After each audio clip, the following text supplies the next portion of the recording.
चलिए बच्चों, आज हम सभी जो हैं बोर्ड एग्जाम से महत्वपूर्ण कुछ प्रश्नों को हल करेंगे। सारे प्रश्न जो होंगे वो आपके ऑब्जेक्टिव होंगे। चलिए, चैप्टर रहेगा ब्रीथ। चलिए, पहला प्रश्न बोलता है किसी वृत्त पर कितनी स्पर्श रेखाएं खींची जा सकती है। चलिए, एक आपका सर्कल हो गया यानी वृत्त हो गया। इस वृत्त पे हम सभी को स्पर्श रेखा खींचनी है, तो देखते हैं कि कुल कितनी, यानी ये सभी स्पर्श रेखा है। तो इस प्रकार से आप देखिएगा कि इस वृत्त पे अनेकों स्पर्श रेखा खींची जा सकती है, यानी अनंत, जिसकी हम काउंटिंग भी नहीं कर सकते। तो इसका आंसर क्या हो जाएगा? तो इसका आंसर हो जाएगा हमारा ऑप्शन बी, यानी क्या हो जाएगा? ऑप्शन बी जो होगा आपका आंसर हो जाएगा। चलिए आते हैं प्रश्न संख्या 2 में। यदि जीवा ए बी वृत्त के केंद्र पर 60 डिग्री का कोण अंतरित करता है। चलिए, एक आपका सर्कल हो गया। अब इस सर्कल में हमने क्या किया, एक ए और बी दो जीवा ले लिए और ये दोनों जो है सेंटर पे 60 डिग्री का कोण बनाते हैं, यानी 60 डिग्री का कोण बनाए। आगे क्या कहता है कि ए और बी बिंदुओं पर खींची गई स्पर्श रेखा के बीच इसी बिंदु बी से और इसी बिंदु ए से हमें स्पर्श रेखा खींचनी है, और इन दोनों स्पर्श रेखा के बीच का जो कोण होगा वो ज्ञात करने के लिए दे रहा है। चलिए, इसे मान लेते हैं डी। अब आप सभी यहाँ पे देखिएगा, इस सेंटर को ओ मानते हैं। आप सभी यहाँ पे देखोगे कि ए ओ बी डी, ये क्या है? आपका एक चतुर्भुज है। हम सभी जानते हैं कि चतुर्भुज के चारों कोणों का योग 360 डिग्री होता है।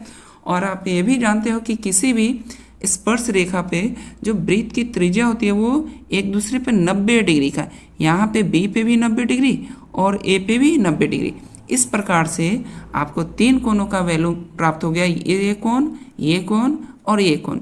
अब आते हैं चतुर्भुज के चारों कोण के योगफल के द्वारा इसे ज्ञात कर लेते हैं। चलिए, कोण बी का मान क्या है? तो कोण बी का मान आपने ज्ञात किया था 90 डिग्री। ए का भी आपने ज्ञात किया था 90 डिग्री, क्योंकि वो लंब थे रेडियस के, और सेंटर पे 60 डिग्री का कोण बनाया था। चलिए, यहाँ पे 60 डिग्री हमने लिख दिया था।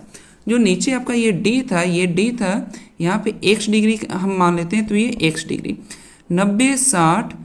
90 और 60 तीनों को जोड़ते हैं तो तीनों हमारा कितना आ जाता है? तीनों हमारा आ जाता है 90 60, 90 प्लस 60, तीनों कितने हो जाएंगे? तो 90 180 में यहाँ पे 60 जोड़िएगा तो 240 हो जाएगा, 240। और चतुर्भुज के चारों कोण का योगफल होता है 360 डिग्री के बराबर होते हैं। तो 360 डिग्री में से 240 घटाएंगे तो कितना हो जाएगा? 120। इस प्रकार से आपका आंसर क्या हो जाएगा? इस प्रकार से हमारा आंसर 120 हो जाएगा। क्या होगा? 120, यानी ऑप्शन डी। चलिए आते हैं अब प्रश्न संख्या 3 को देखते हैं।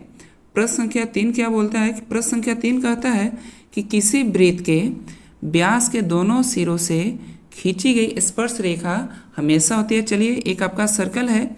इस सर्कल में देखते हैं कि एक आपका सर्कल है। इस सर्कल के व्यास आपका सेंटर से होकर के गुजरेगा। व्यास ए बी है। इसी व्यास से जो स्पर्श रेखा होगी, स्पर्श रेखा ये और ये स्पर्श रेखा, ये एक दूसरे के क्या होंगी? तो ये दोनों स्पर्श रेखाएं एक दूसरे के समानांतर होंगी। तो इसका आंसर क्या हो जाएगा? हमारा ए होता है। आंसर क्या हो जाएगा? हमारा ए होगा। चलिए, अब आते हैं प्रश्न संख्या 4 को देखते हैं कि प्रश्न संख्या 4 क्या कहता है। तो प्रश्न संख्या 4 हमारा बोलता है कि 6 सेंटीमीटर त्रिज्या वाले, चलिए एक सर्कल बना लेते हैं। 6 सेंटीमीटर त्रिज्या वाले वृत्त के केंद्र से 10 मीटर दूर स्थित एक बिंदु से वृत्त पर खींची गई स्पर्श रेखा की लंबाई होगी। चलिए, सेंटर हो गया। इस सेंटर से 10 मीटर, यहाँ पे 10 मीटर मान लीजिए। अब क्या कहता है कि 6 सेंटीमीटर त्रिज्या की भी लंबाई है 6 सेंटीमीटर, इसे 6 सेंटीमीटर मान लेते हैं। अब हमें क्या करना है कि इस बिंदु से यहाँ पे हमें स्पर्श रेखा खींचनी है, और आपसे यही बोला कि इस स्पर्श रेखा की लंबाई क्या होगी।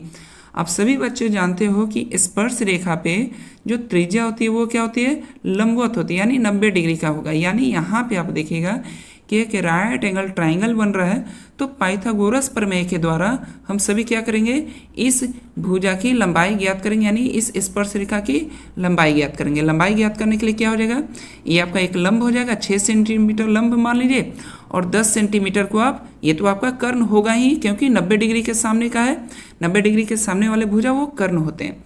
अब हम लोग क्या करते हैं कि यहाँ पे आधार आपको ज्ञात करना, यानी स्पर्श रेखा ज्ञात करना है, तो कर्ण के स्क्वायर 10 के स्क्वायर में से 6 का स्क्वायर जब घटाएंगे तो 10 का स्क्वायर आपका क्या होता है 100, 6 का 36, दोनों को घटाएगा तो 84 होगा, और 84 जो होगा वो क्या हो जाएगा, तो हमें आधार का स्क्वायर ज्ञात करना है, यानी 84 को हम क्या कर सकते हैं 8 का स्क्वायर लिखेंगे, और बगल में आपका आधार का स्क्वायर होता है, तो स्क्वायर से स्क्वायर कट जाएगा, आपका बच जाएगा 8, यानी 8 क्या हो जाएगा आपका, यही आपका स्पर्श रेखा की लंबाई हो जाएगी। क्या हो जाएंगे, स्पर्श रेखा की लंबाई होगी, यानी 4 का आंसर क्या हो जाएगा, 4 का आंसर हमारा बी हो जाएगा।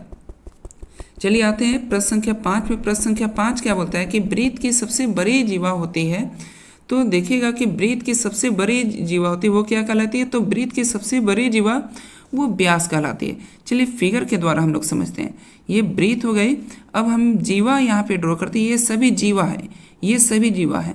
एक समय ऐसा है कि ये जीवा जो होगा वो सेंटर से होकर के गुजरेगा, तो जैसे ही जीवा सेंटर से कैसे भी गुजरे वो सभी क्या हो जाएंगे, ये सभी आपके व्यास कहलाएंगे। तो इस प्रकार से इसका आंसर क्या हो जाएगा, इसका आंसर हो जाएगा आपका सी। आंसर क्या हो जाएगा, आंसर सी।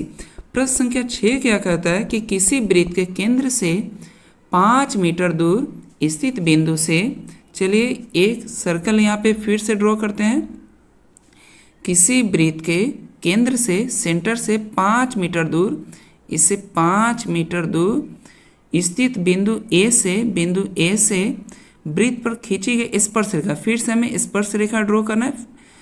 खींची गई स्पर्श रेखा की लंबाई 4 है, ये इसका लंबाई दिया है 4, तो वृत्त की त्रिज्या होगी बिल्कुल प्रश्न संख्या 4 के जैसा है। तो हमें जो है इस रेडियस को फाइंड करना है। यहाँ पे भी आपका राइट एंगल ट्राइंगल ही बन रहा है, तो ये ट्रिपलेट फॉर्म में आता है, जहाँ पे भी अगर राइट एंगल ट्राइंगल हो 4, 5 में हो तो उसका अगला टर्म जो है वो 3 आता है, या 3, 4 हो तो वो अगला टर्म 5 आता है, या 5, 3 हो तो अगला टर्म 4 आएगा।